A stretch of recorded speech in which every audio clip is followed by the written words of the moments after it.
The podcast you are about to listen to contains at least one of the following: strong language, disturbing topics, abusive opinions, generally things that aren't appropriate for little kids or overly sensitive people.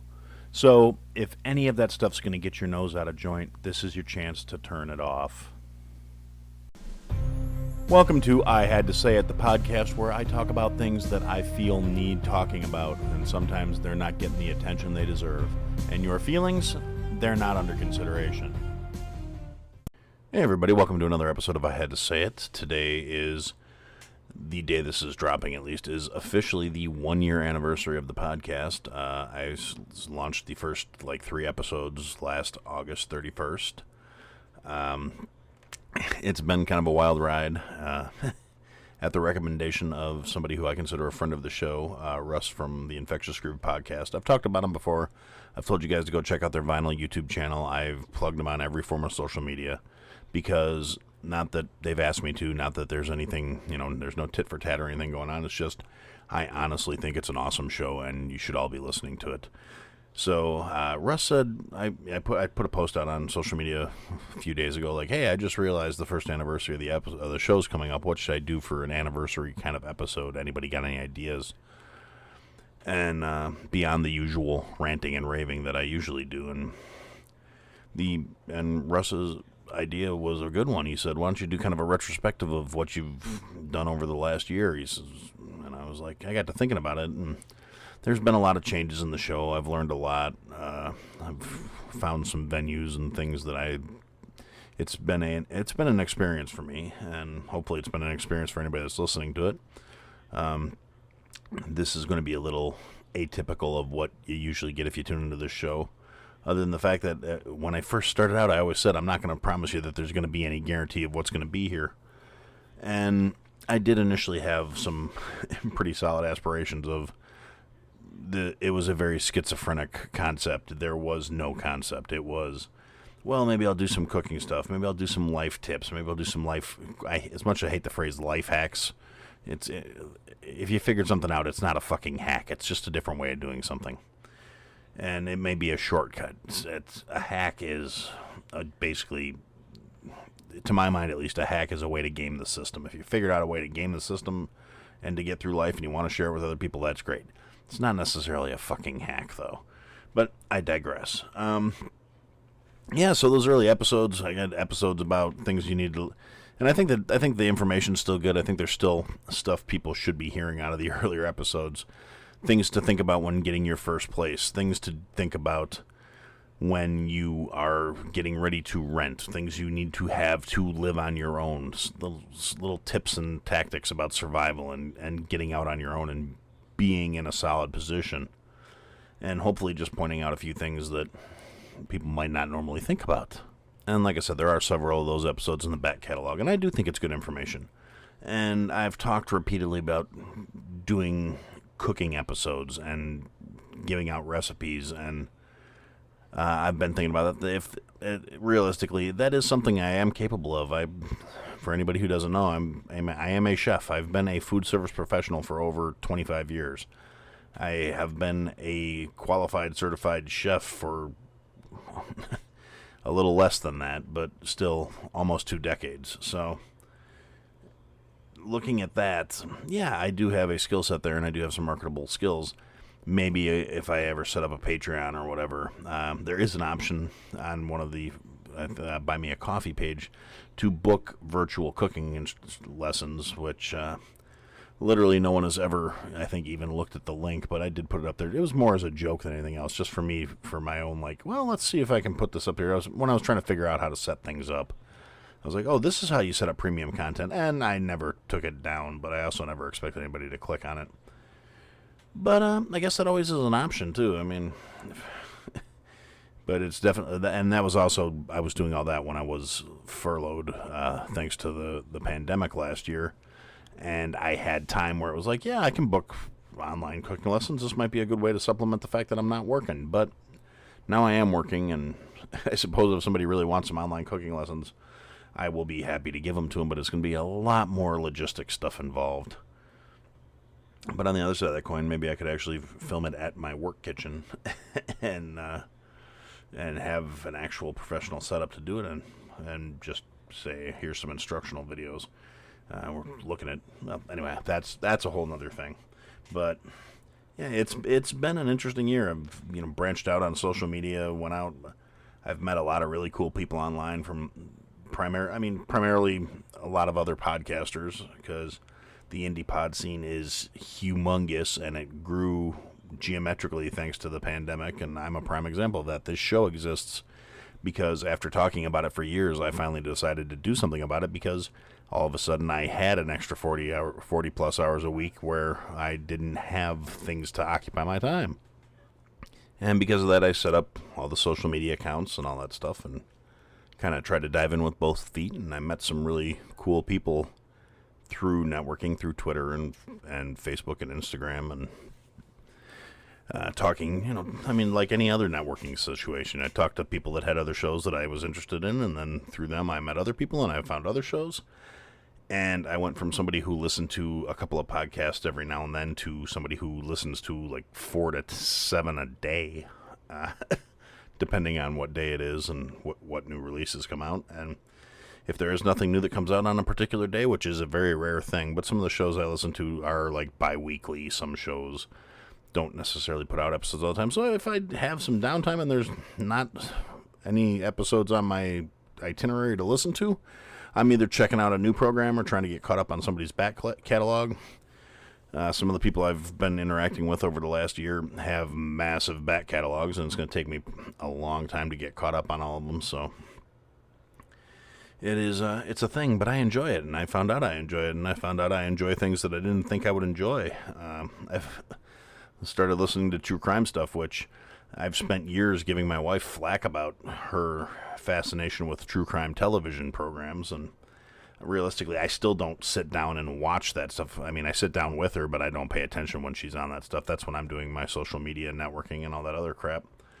And all the little side stuff, the minimal amount of research I do if there's something I think I need to research for an episode that's not just going to be random babbling, that gets done while I'm sitting on the couch and she's watching her programs, and I'm just sitting there so we can spend time together, even though she knows I'm not paying attention to what she's watching. It's a good dynamic. It works for us. And, yeah, so, but I found out I actually do enjoy listening to a lot of true crime programs, because there's that is the biggest segment of podcasts, I think. There's a lot of different jokes about it, depending on whether you're pro true crime or opposed to true crime, or you're meh on the whole subject.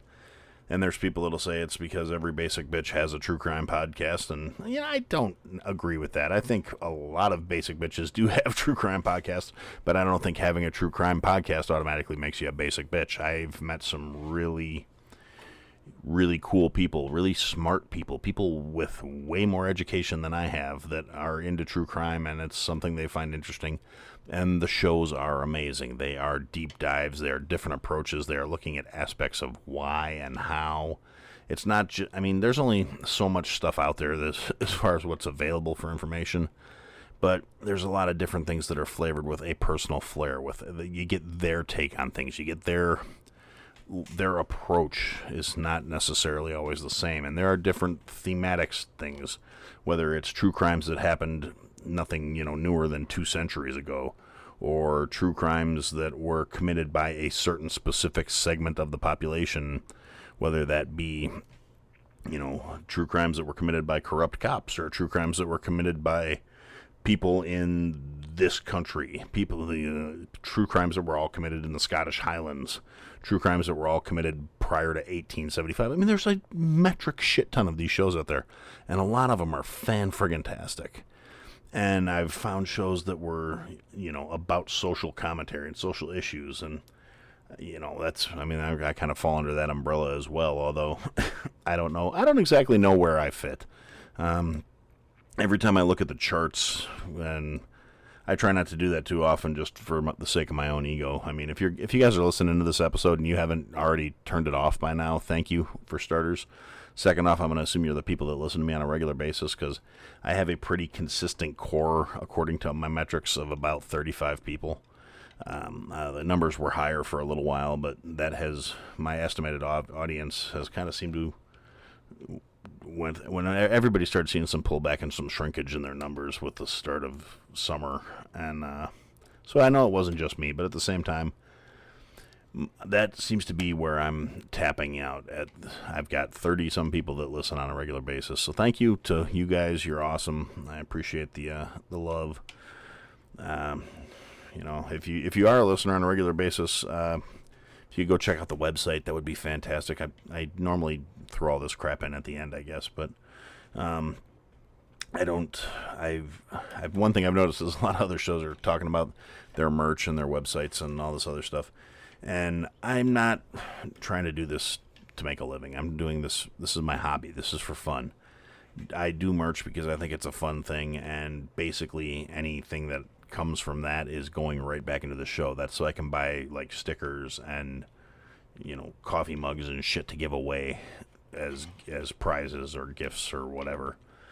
And so I'm gonna just make a quick plug. I had to say at podcast.com. It's got all the links and the stuff and the things. And so if you got a few minutes, it's got a feedback form, and that's really why I brought it up. Is I would love to hear what you guys think. Tell me what you think about the website. Tell me what you think about the show. I got my first voicemail a couple of weeks ago from a friend of mine whose show I found on Twitter, Nick. So that's kind of where we're at the moment. There's a lot of stuff that's going on kind of in the background here that relates to the show, and as far as it relates to me. In the last year, I've learned that, like I said, I'm kind of trying to streamline the main thing of this show. And that's my thoughts, my opinions, my attitude, hopefully with a little bit of humor in there, because a lot of people say that, they're laughing they're either laughing or agreeing with me, and either of those two are acceptable in my book. But you don't have to agree with me either. I don't expect everyone to agree with me. I try and offer my view and my opinions on things and my perspective, but I'm always willing to listen to somebody else's perspective. I'm always willing to listen and reconsider my position if the facts are representative of something that's worth my time and my thought. One of those things is I've noticed with a lot of people is I'm different because I'm willing to accept I don't friggin' know everything. I know a lot. I think I know a lot more than a lot of people when it comes to certain subjects, because there are a lot of people doing a lot of really dumb shit things out there. The amount of people who have showed a huge amount of a lack of common sense that do dumb shit. The thing that's going on right now, and at one point I was like, I don't want to put topical things in because I don't want the episodes to date themselves. But realistically, it's not that way anymore. Everything is dated because whatever I'm talking about is usually whatever's pissing me off at the moment. And there's this stupid ass milk crate challenge that has gone viral on all the TikTok, and I know it's just TikTok. It's not the TikTok. It was my brain skipping a groove. And but the milk crate challenge and all these assholes that are like doing a header from 7 feet in the air because they're trying to walk over a Mario stack of fucking milk crates. Why? Who the fuck knows? It's not like anybody offered a prize to the guy that's able to do this. And the vast majority of people are not able to do it for one very solid reason. Milk crates are inherently unstable. You're not getting brand new, fresh off the market milk crates that are still perfectly smooth and level. They've been battered and abused, and they're designed to stack and hold, but not to support somebody trying to balance on them. And the way we are built, the way our bodies work, if you flip them upside down like that, after they go 2 or 3 high, they're not stable anymore. I'm saying that as somebody who appreciates a good milk crate. I sit on milk crates as, having been in the service industry all these years, and I used to go out and use them for smoke breaks. You never stacked them more than 2 high. I mean, for starters, you couldn't get your ass up that high usually, unless you were really fucking tall. But the really tall people would still hunker down and get on them like 1 or 2 deep. That's just because they are not stable. And stacking them up and then trying to walk on them, you're just asking for a fucking injury. I'm really surprised. I mean, I've seen a few videos that, like, guys snapping their arms, and I saw one where a guy's, tibia or fibia, I don't know, one of his arm bones was poking out through his forearm. It's like, yep, he's fucking done with that. pins and screws are in his immediate future, and he probably doesn't have a fucking job either, so he probably doesn't have insurance, so it's going to suck for him. But surprisingly enough, nobody's managed to off themselves yet. I'm really waiting for the Darwin Award to get handed out for this one. Because, fuck it, it needs to happen. Somebody is going to take themselves out, and I guess it's just going to be a big I told you so when it happens. And anyway, but yeah, so it's been a year. A lot has changed in a year. Like I said, I've started listening to a lot of true crime shows, and partly because I found some shows that I really like, partly because I found some really cool people, and that's what they're passionate about, and that's what they enjoy, and I want to support them in what they enjoy. I've found some shows that I did not have any idea that anybody else out there would identify with the combinations as much as I identify with the combinations. Shows that have that combine music and alcohol, or literature and video games, and like I said, I've met some really cool, amazing people. I mean, not in person. I haven't actually met anybody from the podcast world in person yet, but a lot of people I've met online in various formats, and consider these people as good a friend as most of the people I grew up with, because I actually talk to these people more than I talk to people I spent my entire childhood with. But it's part of life, too. And with things being what they are these days, it's actually a lot easier to maintain online virtual relationships than it is to be actively hanging around with people in person. So, I mean, fortunately, I do have some people I see on a regular basis that keeps me from going completely stir crazy, because they're pretty cool people, and I still get some actual human interaction. But they're talking about a second lockdown now, so who knows how much longer that'll last. But anyway, yeah, so as far as the show goes, it's been a year. It's been 12 months of doing this, and I decided to look back and do a little retrospective and look at some numbers and some information, and I figured it's just kind of a fun thing I'll share with you guys. A little bit of the background of looking back at the last year, if I had to say it. And these are all just metric numbers I pulled off of my host, and it's not obviously going to cover everything related to the show, but it's what my senile self can remember at this point. Year to date, over the last year, we have published 80 episodes, like right on the head, which was not intentional. It was not something I figured I'd do. I actually started the second season at the beginning of the year. I figured that's the way I'm going to do it, is seasons will be a year. And that'll keep mostly so I can keep things organized. So, but yeah, over the course of the last 365 days, it'll be, including this one, 81 episodes. As of the day I'm recording this, we have just over 3,500 downloads, plays, instances of people listening to an episode. I mentioned earlier, I have an estimated aggregate audience number of 36 regular listeners.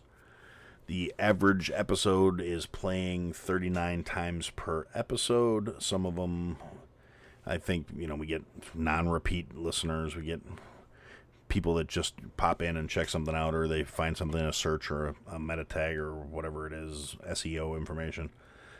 All stuff I have to get better at if I want to, grow the show, supposedly. But I'm working on it. It's a hobby. I do what I can when I can. The fact that I keep doing it every week is just, it speaks to my stubbornness as much as anything else. Like this week, I have a list of 45 unique listens. The most played episode year to date, again, none of my episodes have managed to crack 100.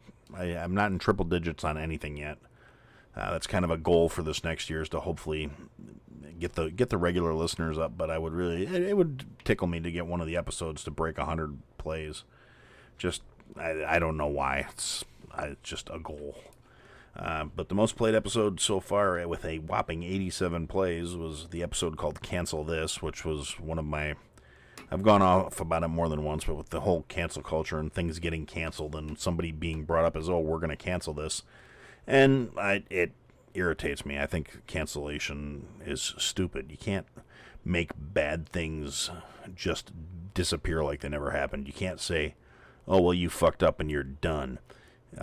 People make mistakes. We're all humans. Nobody's fucking perfect. So trying to, particularly my issue with a lot of this, and I'm trying not to derail things, but if you're a new listener and you're wondering why I stand on this and why I'm saying cancel culture is stupid, you can't make the past go away. If you make the past go away, you can't learn from it, and you repeat the same fucking mistakes. Furthermore, like I said, people are fallible. Nobody's perfect. But one of the things that really sets me off about it is when people start trying to use cancel culture about shit that is done and over with. Not in the matter of learning from things, but saying we need to take these things away and make sure they don't exist anymore because by the standards of their time, they may have been acceptable, but by my standards, they're not okay. They hurt my feelings, and I want them gone. No, toughen up, knuckle up, be a fucking adult, and if something bothers you that much, just stay the fuck away from it.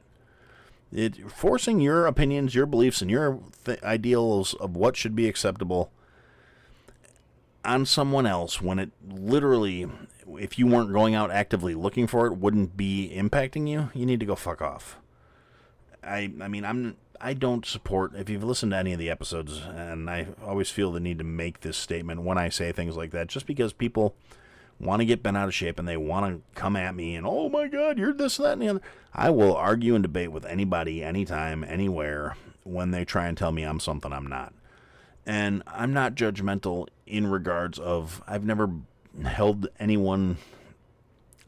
against anyone for things they have no control over. I will not judge you based on your skin color. I will not judge you based on your religion as long as you're not trying to force it on somebody. If you believe in something and it makes you happy and you're not hurting anybody in the process, good for you. Hold that shit dear. If it makes you a better person, I'm all for it. If you're going to be okay with other people doing their own thing and you're not going to be a judgy prick, that's really all I ask from you. You don't judge people for shit they have no control over. You judge them for the shit they do have control over. Judge them for being a shitty person. Judge them for being obnoxious. Judge them for being rude. Judge them for being pushy. Judge them for thinking their problems are more important than anyone else's problems. Judge them for thinking they're better than somebody else based on no merit. I'm a big fan of merit. If you're actually better than someone at something, then you're better at it. I will acknowledge it. If you're better than me at something, I will acknowledge you're better than me at it. If you're not better than me at it, I will not lord it over your head that I'm better than you at it unless you make it an issue. That's just kind of... Anyway, I'm getting myself sidetracked. So, yeah, so those are the metrics, the numbers as far as the show's gone. I don't know, I've mailed out like 160 stickers to various people here and there. Usually a couple, 3, depending on how many I had at the time. It's one of those things I need to get when I have some play money to deal with. I got to order some more stickers because I am down to like a dozen. Because I like to send them to people because everybody likes stickers. I love stickers. If you want to send me something, send me stickers. Stickers and coffee mugs are 2 things that I will never decline. I have stickers all over my podcast, my computer, my laptop, I have a water bottle covered in podcast stickers. I'm starting a board because I'm running out of room on my computers for for stickers, and I want more. And so if anybody's ever looking for something to get me, podcast stickers, love them. There are general stickers too, but if they want to fit the theme of everything else on here, it's got to be a podcast sticker. And I have a pretty respectable collection of podcast coffee cups. Always looking to grow that. Like I said, anybody wants to... We missed my birthday this year. But anybody wants to send me birthday presents or Christmas presents or whatever you happen to feel like sending the fat guy a nice gift for, shoot me a DM. I love coffee cups. Okay, none of that was serious. I am not asking anyone to send me anything they don't feel... I don't want anyone to ever feel like they should send me something, just... Unless you want to. If it makes you happy, go for it. But I don't want to inconvenience anybody or cost anyone anything. I will, if you are a fellow podcaster and you're running some sort of competition or contest or whatever, I will, join the hell out of that because I think that kind of stuff is fun. And if I win something from that, that's great. Yay. It's all about the engagement, right? And if I already have something from you and you're doing something like that and I see it, I will hype the hell out of it. But I don't want to double dip on winning prizes. I think that's kind of a dick move. But anyway, again, I'm just distracting myself from where I was trying to go with this. So it's been the year has been interesting. I did not ever really intend to start this out as like any kind of like interview or, I always said, well, maybe I'll have a few, people on just to come talk. And I've actually had several guests, over the last year. I've got some more guests lined up for the future. Some of them are already on the books. Some of them are tentative. Some of them are still working stuff out. Just a quick rundown of the guest episodes, and again, they're all in the back catalog, and you can check them all out. I had Ariel Cooksey, the host of Malice, and one of the people of the DTF podcast, which is Down to Folk, where they do it's like folk tales that are, well, realistically, all folk tales are made up, but these are folk tales that they made up, and the show's fucking hilarious. I had Allie and Celeste, the ladies of Taboos. They came on. That was a fantastic conversation we had. It was long. I had to split it into a two-parter because there was so much. I tried to edit it, and it was still almost 2 hours worth of stuff because that was just an amazing conversation. I love those gals so much. They're fantastic. Their show is wonderful. You should definitely check it out. They talk about assorted, cultural taboo type topics with foul mouths and drinks in hand, and they are wonderful. And I had Liz on from You Should Have Ghosted, which was a podcast that I also was one of the first podcasts I interacted with where I was a guest on their show as well. And that was pretty awesome. Liz is one of those people I'm constantly interacting with outside of like the actual show, but on social media. She's a trip. That's my buddy. And then last but most certainly not least, I had Dr. Catherine Sheffield, the host of A Few Bad Apples, come on, and we chit-chatted about a lot of different stuff, and it was a blast. And I came to find out I really like doing that stuff. I like talking. I miss talking to people, apparently. I like talking to people. And so I'm bringing more people onto the show. And if, dear listener, if you want to get involved with the show, you can let me know. Shoot me a message on one of the social media platforms or an email or leave me a voicemail message. You can send text messages. There's a phone number on the website that you can. I generally don't answer it because it's I'm not sitting there at a desk with the phone waiting for it to ring. But I do get notifications and voicemails and text messages, and so yeah, if you really want to get a hold of me, if you're interested in coming on the show and you want to talk to me or you want to cuss me out or whatever, it's there. It's all good. And I mentioned that I guested on You Should Have Ghosted, and I realized I like going on other people's shows too. It's fun. It's more interaction, and I was on several shows over the last year. I mentioned You Should Have Ghosted. I did a episode of The Jury Room, which is a true crime show with Kevin. He's friggin' fantastic. He's like very in-depth, deep dive research on these true crime cases, and he's got a very somber timbre and really respectful of the victims, and he puts the information out, and he's got a touch of humanity to it. He's a great guy. He does a good job. Then and then he had me on as a guest for one of his after. He does like a recap kind of episode for the crime episodes, and he's a great guy. It was a blast. It was a really good time. I look forward to having him on the show. Well, it was fun. We had a good talk. We talked about the crime. We talked about a lot of other stuff. It was fantastic. They had the Bub and Gob show. The guys are founding members of the Rogue Rooster Media Network, which is the media group I also belong to. I am a proud member of the Rogue Rooster Media family. They're great guys. I went on there. We did a food trivia thing because they know I'm a chef, and yeah, they have a great show too. So I again, obviously, if I'm appearing on these shows, I obviously endorse them, and they're all shows I listen to. I've never been on some random person show where like, hey, we know you don't listen to us, but why don't you come talk?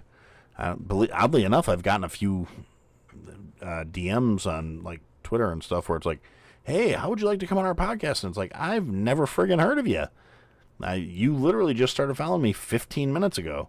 I think the weird approach. It's not the way I would do it. I would prefer to at least vet the people before I start sending out invites. And maybe I'm wrong. Maybe this is somebody that listened to the show and decided they liked me, and that's why they found me on Twitter or whatever. But honestly, I've been a little leery with those ones where it's like, hey, we've never interacted socially, but you want to be a guest on my show. Yeah, that's not going to happen. Oh, we've never interacted in any way, shape, or form, but you want me to come on your show. Do you understand what you're asking for? Because I'm not going to filter myself or change who I am just to be on somebody else's page. It's if you ask for me, you get me. You don't get a different version of me. You get me. And that's another reason why I appreciate the people that have had me on their show, because they knew what they were getting into. I have not gone on any strangers' programs. So, let's see, where was I? You Should Have Ghosted, Jury Room, Bub and Gob Show, Dad's on Dayquil, one of the my most recent guest appearance. I love the Dads on Dayquil. It's a fantastic show. I've plugged them in the past. I belong to their Facebook group. They're great guys. They crack me up. And they're also members of the Rogue Rooster Media Group. LLC. And what else? I was on the Astro League Fantasy Football podcast, which is a guy who's a good buddy of mine, Australian fella, Australian podcast about a fantasy football for American League football. It's a very unique mix. Matty C., the commissioner of the Astro League Fantasy Football League, the guy's a trip. He's so funny. He's witty. He's closer to my age, so we have a more similar lean to our thoughts. And it was just a really good time. We talked some football. We cracked some jokes. We had some fun. We had some laughs. And that's what it was for both of us. We're having some laughs. We got this little hobby, and we're enjoying ourselves. And then I was on the Mind Buzz with my buddy Gil. It's Mind Buzz Media. It's more of a conversational interview kind of thing. It was a really fun experience. Again, that was another one. It was a couple hours of us talking. I think Gil got it down to about an hour for the episode, but that was a blast. It was a really good time. I'm meeting all these cool people, and I'm really thankful for being on there. And then there's one last one, which a little different. And the show is on, I don't know if it's going to be a permanent hiatus or if it's a hiatus, but a show called Darwin's Deviations. This guy Darwin, it is a very well-produced, like gonzo science show. It's really kind of hard to exactly sum it up. This guy puts in a fantastic amount of work. He presents some really unique information in a totally off-the-wall approach. I love this guy's show. The production values were amazing. I mean, he put a lot of work into it. He sent me some pictures of his editing tabs and stuff, and seeing all the stuff he was sticking in there. There was, voice modulation and sound effects and music and it was a little different. That's why I put it off towards the end here, because everything else was more conversational. This was a scripted, formally written out set piece, and it was very cool. And I really like the guy. He is a little younger than me, but the guy's a trip. He's a really good guy, and it was a really fun thing that we did, and it was fun too because it worked with the concept of the show as he was working it, but it was also kind of poking fun at myself, and that made it that much better to do. And that was a really awesome thing that I did. And so that's kind of the Cliff Notes version of what the last year has been like for me. So if you made it this far into the show, thank you for listening. If you listen on a regular basis, thank you for putting up with me and letting me into your ears, once a week. I'm getting I'm actually a little over the half-hour mark, so I'm going to try and wrap this up. Again, thank you for listening. I'm not going anywhere. I'm not pod fading. Hopefully, things will keep getting better. I'll keep getting better at this, get some better equipment, maybe start having some production values. There's a long list of things I'd like to do in the name of this show, but as it sits, thank you for spending your time with me. Thank you for being there, for being the ears that this show winds up in. Thank you for the people that interact with me on all social media platforms. Thank you for that. Thank you for your attention, your support, all that good stuff. And so, yeah, that's 1 year in the can. Let's looking forward to getting the next one started off and rocking and rolling right. So thanks, everyone. Thank you so much. And for this one, that's what I had to say. Thanks for listening to another episode of I Had to Say It. If you liked what you heard, leave a review, give us a follow, give me some feedback. And if you didn't like what you heard, leave a review, give me a follow, give me some feedback. I'll try and fix it. Check us out on all the social media platforms at I Had to Say It Podcast is the trigger for all that stuff, for the search term. And if you want, check out the website, www.ihadtosayitpodcast.com. There's links to people that have been involved with the program, things I've talked about.